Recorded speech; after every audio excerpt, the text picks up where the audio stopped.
Hey, this is Dennis Fassett, the Cashflow Mercenary. Welcome to another installment of Cashflow Mercenary Television.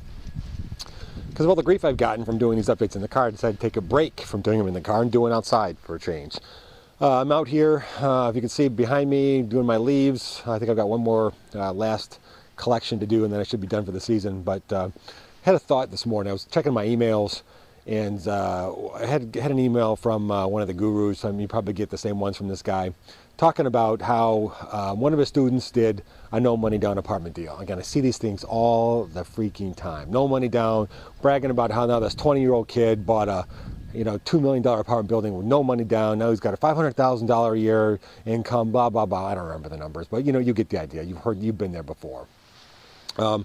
And I was curious about this because I've heard about this no money down animal several times. Never seen one in real life. It's kind of like the unicorn and the Loch Ness monster. But was curious, so I clicked on the link, and I think in the 13th paragraph of the sales pitch the guy was given for some product or whatever, I finally explained what this deal was. And it wasn't no money down. It was no out of pocket, which is completely different.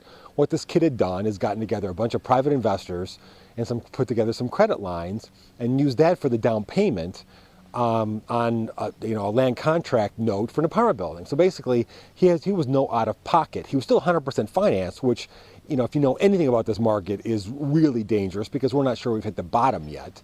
But again, to the kid's credit, he put together enough stuff to do a no out of pocket apartment deal.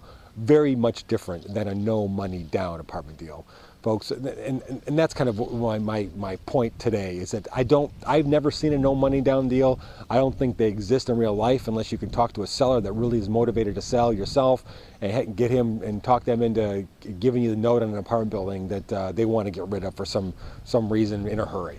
I can tell that I can see that it may be a plausible thing that might happen in certain circumstances.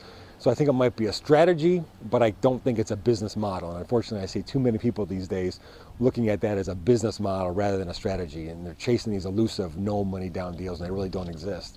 I give the example that I'm in the southeastern Michigan area, and there are several buildings on the east side of Detroit that are burned out hulks of buildings, only partially habitable, some of them not habitable at all, that are for sale. You could buy them today, probably for 5 cents on the dollar. But guess what? It's still going to take money to close them. You're going to have to bring money to the closing table. So they're not a no money down deal. So even the worst possible buildings, the worst war zones that are burned out that you could possibly imagine, in areas that cops don't go, still require you to bring money to closing. So they aren't true no money down deals. So folks, I'm telling you, don't get caught up in this